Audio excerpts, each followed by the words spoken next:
There are several contemporary and emerging technologies that are providing new opportunities for science teachers to engage their students and enhance learning experiences. The use of augmented reality, virtual reality, 3D printing, robotics and coding, artificial intelligence, and the Internet of Things can help students to better understand complex scientific concepts. They support students in their scientific research, data collection and analysis, and facilitate the development of critical scientific thinking, all fundamental skills for careers in the science industries. These same digital technologies are transforming the way that scientists work, allowing them to be more efficient, collaborative, and effective in their research. By using these digital tools, scientists can tackle complex problems and make new discoveries that can benefit society as a whole. By using these tools in the science classroom, teachers are providing relevant pathways for students to access future work. This module explores the value of digitisation in the science classroom.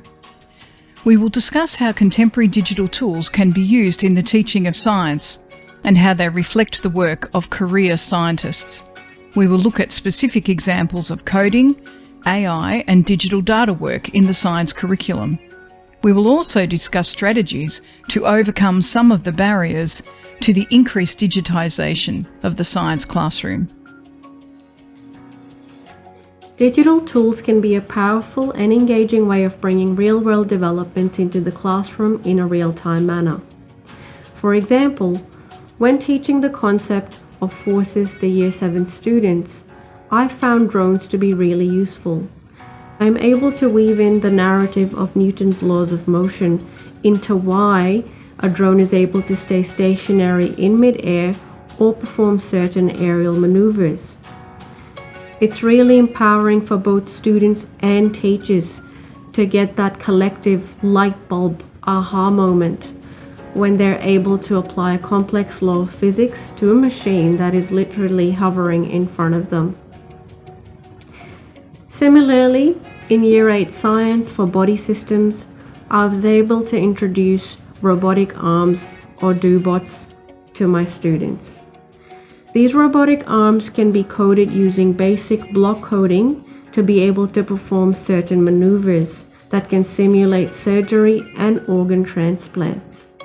There's an exciting link to be made here with future career developments, medical science links, and also an insight into careers. Collaborative spaces in OneNote have been particularly useful for me, particularly in remote learning, but I've brought these practices back to school. They can work on the same thing at the same time, allowing them to collaborate on assignments. They can also share data really easily and provide each other with targeted feedback on their work. Digital tools are also great in terms of collecting data in science. So data loggers can enable us to collect a huge amount of data in a short amount of time. Environmental scientists, marine biologists, and geologists, you name it. They're using GIS to create and analyze real-time 3D maps and gather information on topography and biotic factors in a certain area. This is single-handedly changing the field of agriculture, which constitutes one of Australia's biggest export industries. FarmWall is a great autocrops program that allows students to create a vertical farming environment or even an aquaponics environment, monitored by a smart watering system powered by a microcontroller such as Arduino. Arduino allows students to use the coding language Python to control variables such as lighting, humidity, voltage, and even carbon dioxide levels. It is a great way to teach photosynthesis, symbiotic relationships, and biotic factors.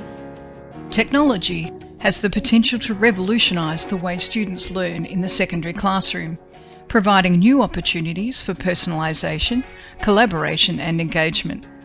By leveraging technology effectively, educators can help students develop the skills and knowledge they need to succeed in the 21st century.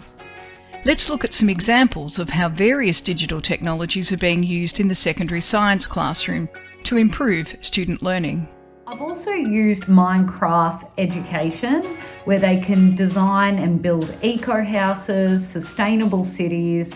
They can do chemistry, scavenger hunts, and they can undertake hands-on learning about ecosystems and biodiversity. This really boosts students' engagement and allows them to create prototypes that would ordinarily not be done that often in the science classroom.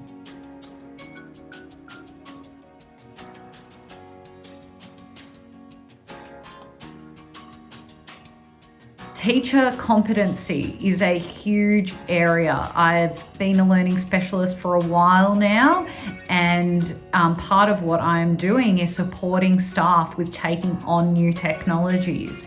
This was particularly prevalent in COVID, where staff just had to learn how to use screen share, learn how to use video software that they would have not normally done, and also how to provide feedback digitally. When you lose your spidey senses of being in a classroom, you have to really rely on the digital world and what you're getting in terms of data there.